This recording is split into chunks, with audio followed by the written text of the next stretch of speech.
যে কারণে এখানে উপস্থিত হয়েছি সেটা হচ্ছে আপনারা জানেন যে বর্তমান সরকার ক্ষমতা আসার আগে অনেকগুলি প্রতিশ্রুতি দিয়েছিল। এর মধ্যে একটা উল্লেখযোগ্য প্রতিশ্রুতি হচ্ছে যে বাম আমলে যে যত খুন খারাপি হয়েছে, দুর্নীতি হয়েছে, বিভিন্ন ডিপার্টমেন্টে কোটি কোটি টাকা লুটপাট হয়েছে, সেগুলিকে তদন্ত করে অপরাধী চিহ্নিত করবে এবং উপযুক্ত শাস্তির ব্যবস্থা করবে এবং 80 জন গণহত্যার পর থেকে যারা মানে বাড়িঘর ছেড়েছে উগ্রবাদী তাদেরকে ক্ষতিপূরণ দিয়ে পুনর্বাসন দেবে।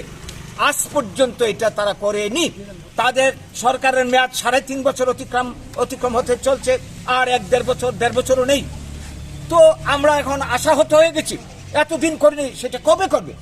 পাশাপাশি আমরা দেখছি কি রিয়াংদের পুনর্বাসনের জন্য এরা ব্যস্ত হয়ে গেছে। বাইরের রাজ্যে রিয়াং 600 কোটি টাকা প্যাকেজ দিয়ে এখানে পুনর্বাসনের ব্যবস্থা করা হয়েছে। ইদানিং উরাং এবং হালাম জনগোষ্ঠীর জন্য 500-1000 কোটি টাকা বরাদ্দ করেছে। আমরা বাঙালি করে আমরা বরাবর বলছি আমরা জনজাতি বা উপজাতি উন্নয়নের বিরোধী নই। আজকে এইভাবে তাদের জন্য বরাদ্দ করা হচ্ছে, আরো বরাদ্দ করা হোক। কিন্তু যে বাঙালি অংশের মানুষ যারা ত্রিপুরার ভূমিপুত্র এবং এই দীর্ঘদিন ধরে যারা ত্রিপুরাতে উন্নয়নের শরিকদার, 80 জনের গণহত্যা এবং প্রত্যেক আজ পর্যন্ত উগ্রবাদী হানায় অনেকে মারা গেছে, 1000 মানুষ মরেছে, বাড়িঘর ছেড়েছে লক্ষ লক্ষ মানুষ, এর মধ্যে 1 লক্ষের উপর বাঙালি এখনো বাড়ি ছাড়া ঘর ছাড়া পথে বিক্রি হয়ে ঘুরছে। তাদের জন্য গভর্নমেন্টের প্যাকেজ কোথায়?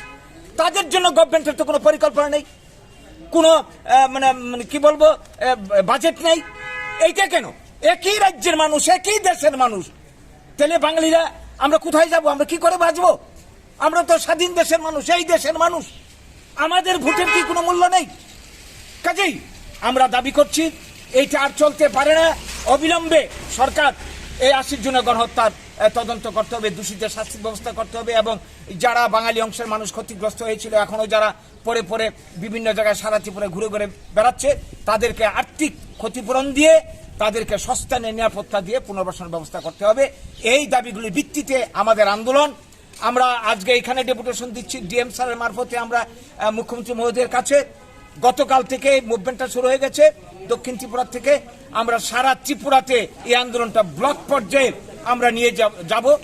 তো এর জন্যই আজকে আমরা এখানে মিলিত হয়েছি, আপনাদেরকে ডেকে এনেছি। আমরা এখন ডিএম স্যারের কাছে আমরা ডেপুটেশনে মিলিত হব এই দাবিগুলো ভিত্তিতে। এর আগেও তো এই ধরনের দাবি নিয়ে আপনারা এই ধরনের মুভমেন্ট, কিন্তু কোন ধরনের ফল কি পেয়েছেন? ফল তো যারা মানে প্রশাসনে বসে রয়েছে তাদের উপর, তাদের ইচ্ছার উপর, তাদের মতিগতির উপর নির্ভর করছে।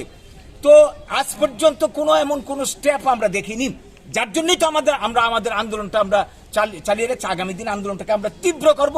আমরা জনমত তৈরি করছি, আমরা সবাইকে আহ্বান করছি এই রাজ্যের মানুষকে যারা ক্ষতিগ্রস্ত তাদেরকে যাতে আমাদের আন্দোলনে সামিল হয়, যাতে গভর্নমেন্টকে আমরা বুঝিয়ে দিতে পারি যে আমরা এই দেশের নাগরিক, আমরা এই রাজ্যের নাগরিক, আমাদেরকেও বাঁচার অধিকার, আমাদের বাঁচার অধিকার আছে।